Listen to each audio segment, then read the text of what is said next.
नोटबंदी पर पर्दा डालने के लिए की गई दूसरी नोटबंदी, निष्पक्ष जांच होनी चाहिए। मल्लिकार्जुन खड़गे ने भारतीय रिजर्व बैंक आरबीआई द्वारा 2000 के नोट को सितंबर 2023 के बाद चलन से बाहर करने की घोषणा किए जाने के बाद शनिवार को केंद्र पर निशाना साधा और सवाल किया कि क्या नोटबंदी गलत निर्णय था और उस पर पर्दा डालने के लिए यह दूसरी नोटबंदी की गई है।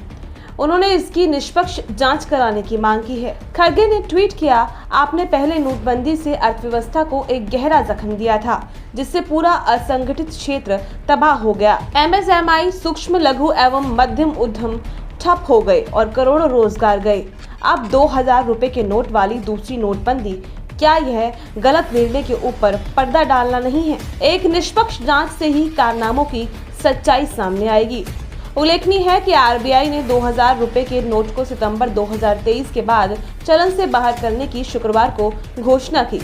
इस मूल्य के नोट को बैंकों में 23 मई से जाकर बदला जा सकता है। आरबीआई ने शाम को जारी एक बयान में कहा कि अभी चलन में मौजूद 2000 रुपए के नोट वैध मुद्रा बने रहेंगे। बता दें कि आरबीआई ने बैंकों को 30 सितंबर तक ये नोट जमा करने एवं बदलने की सुविधा देने को कहा है। हालांकि एक बार में सिर्फ 20,000 रुपए मूल्य के नोट ही बदले जा सकेंगे। वहीं इस मुद्दे पर अब आपके अरविंद केजरीवाल ने भी बीजेपी पर तंज कसा है। रिजर्व बैंक ऑफ इंडिया ने शुक्रवार रात ऐलान किया कि 2000 रुपए के नोट को सर्कुलेशन से बाहर कर दिया जाएगा। आरबीआई के इस फैसले को लेकर अब विपक्ष हमलावर हो गया है।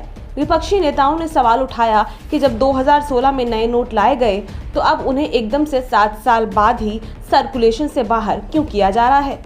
वहीं दिल्ली के मुख्यमंत्री अरविंद केजरीवाल ने इस मुद्दे पर प्रधानमंत्री नरेंद्र मोदी पर हमला बोलते हुए कहा कि पीएम को पढ़ा लिखा होना चाहिए। अब इस पर बीजेपी की खुशबू सुंदर ने भी ट्वीट कर पलटवार कर दिया। खुशबू सुंदर ने ट्वीट के जरिए कहा कि कुछ लोग अचानक सत्ता और पैसा मिलने के बाद वह अरविंद केजरीवाल की तरह घमंडी हो जाते हैं। दरअसल दिल्ली के मुख्यमंत्री ने शुक्रवार शाम ट्वीट कर पीएम मोदी पर निशाना साधा था। उन्होंने अपने ट्वीट में ये कहा था कि 2000 के नोट लाने से भ्रष्टाचार पर रोक लगेगी और अब कहा जा रहा है कि 2000 का नोट बंद करने से भ्रष्टाचार खत्म होगा। यही वजह है कि हम कहते हैं कि पीएम पढ़ा लिखा होना चाहिए।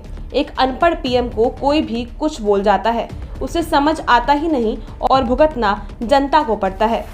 वहीं खुशबू सुंदर ने इस ट्वीट का रिप्लाई कर डाला। बीजेपी नेता खुशबू सुंदर ने केजरीवाल के ट्वीट पर रिप्लाई देते हुए ये कह दिया कि घमंड की पराकाष्ठा, भले ही राजनीतिक मतभेद क्यों ना हो मगर शिष्टाचार जरूर होना चाहिए और हमारे प्रधानमंत्री के पास जो पद है उसके प्रति सम्मान होना चाहिए। इस तरह की भाषा स्वीकार करने योग्य नहीं है, इसलिए कहते हैं वोट सोच समझ कर देना चाहिए, वरना अचानक सत्ता और पैसा आते ही बददिमाग हो जाते हैं कुछ लोग, जैसे कि आप अरविंद केजरीवाल। ब्यूरो रिपोर्ट, अखबार।